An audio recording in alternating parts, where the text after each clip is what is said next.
Diving isn't as dangerous as people, think it is. I mean, over the years, it's, there's dangers involved.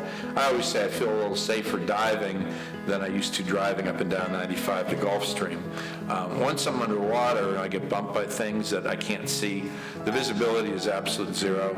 So, you have a lot of different things to be concerned about. There's strong currents, limited visibility, and then there is this marine life that you can't see. Of all the animals, the thing that worries me the most, and not that it would kill you so much, but it would hurt, is a stingray. Because I'm in the mud digging with my hands, and these stingrays are buried below the mud or the sand. So a lot of times you'll grab something and go, what's this? And all of a sudden the stingray just comes flying out of the mud. And usually you can't see it.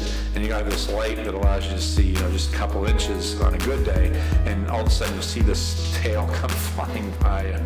You're always afraid you're going to get hit by a stingray.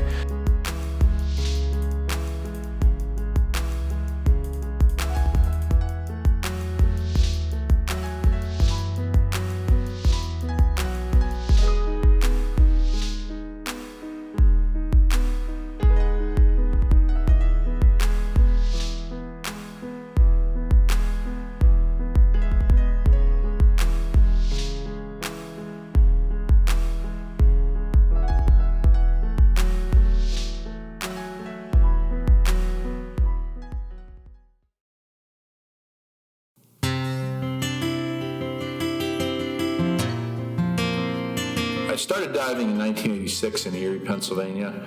We used to dive a lot of shipwrecks. So when I moved to Savannah, my thought was, I was going to dive shipwrecks because you're on the ocean. I've dove all up and down the East Coast, so, in shipwrecks.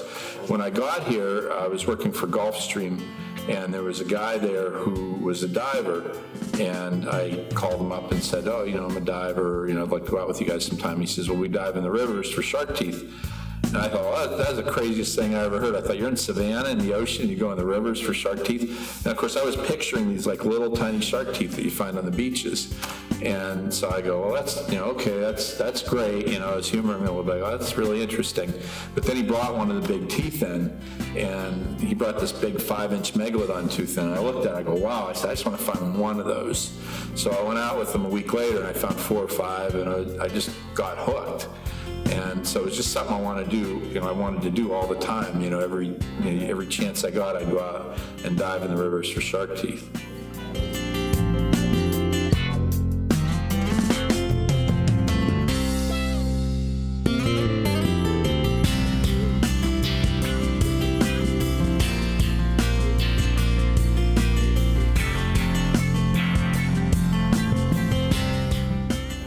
That's got to be a thrill. You find something this big. It is. You get down there and you're just digging through the mud.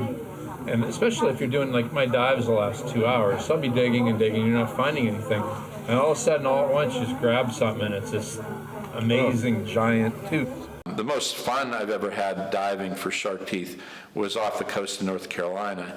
If you go 20 miles out in the ocean off of North Carolina, there's these ledges, and these shark teeth just, these big giant shark teeth just kind of butt up against these ledges, but you'll get, 10, 15, 20 foot of visibility. Unfortunately, though, the quality of the shark teeth out there are really bad because the teeth are exposed, and so there's over the years, a lot of growth and a lot of tumbling, and so they're chipped and nicked, and the roots are damaged. It's just a lot of fun to dive, but the quality of the teeth are just, aren't there. This is a modern great white tooth. So this is if you saw the movie Jaws, yeah. The teeth in that shark were this size. So that would be a shark tooth from Jaws. Wow. So it gives you an idea what that thing was like. Like I said, it was the size of a large whale with rows of these teeth. Good gracious. There was one dive several years ago.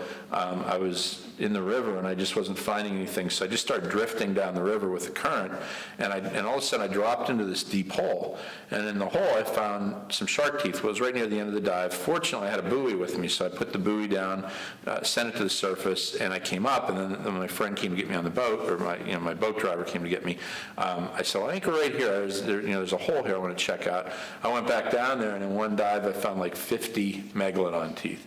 And it was like they were laying all over, and I remember I was filling my bags up, and I'm like, anything that's broken, I'm not going to pick up, whereas usually you pick up everything, that's neat. I was like picking up these big teeth that had a little chip in them and throwing them back down because I was finding so many, the bags were full. And of course I went back there time and time again, and ended up getting everything that I could out of that spot. But that's one of those dives where you just don't ever forget.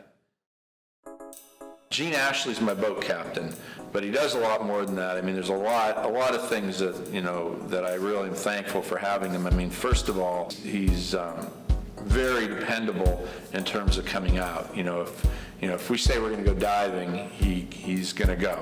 And if the weather's bad, he doesn't care. He's going to go. He used to work on boats, so countless times we'd be out there and something would happen to the boat, and I'm like, okay, we're going to have to get towed in. I'm going to have to pull the boat out of the water, and then I'm going to be down for a few days, so I'm not going to be able to dive.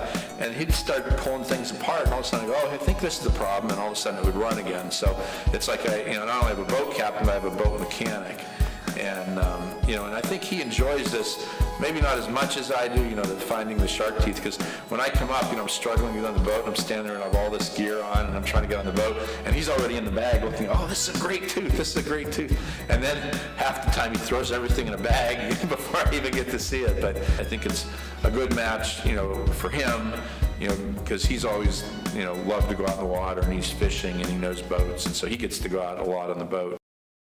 There's some teeth.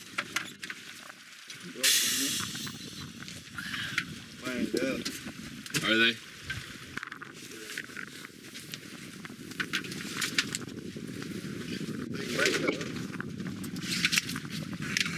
Still pretty good. How big is that one? Nice. This is a mako tooth.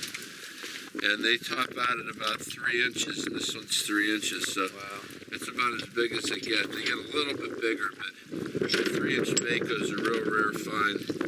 And if I get just one of those, that makes the dive worth it. How much do they go for?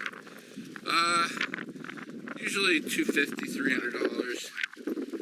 Oh, another nice mako, yeah. If it was an 1/8 of an inch smaller, it'd go for about $60, $70, and then once it hits 3, the price jumps up to about $300. My website, Megateeth.com, I started that in 1999, and there were a couple reasons I started it. Like I said, I had a whole bunch of fossils, and I thought, I'm going to sell some of them, so I started selling them on eBay. Well, I was in the IT industry, and I thought I'd love to build a website. So it started off as just a project to see how to build a website, and I started selling teeth on the website, and it just kind of grew from there. Or now that's my main source of income, and my main job is managing the website other than diving.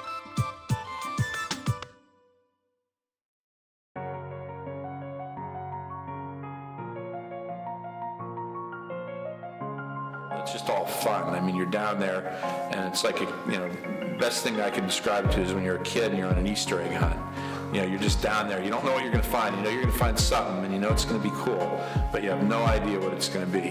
And sometimes you don't find much, and other times you kind of hit the jackpot. But, mentally, it's just you're always kind of thinking about the last dive and then what you need to do. You have a certain amount of time down there, so, you don't want to waste that time, but you also don't want to be reckless. So, you're kind of thinking safety, and you're thinking about what, you're trying to accomplish on the dive, which is usually finding stuff.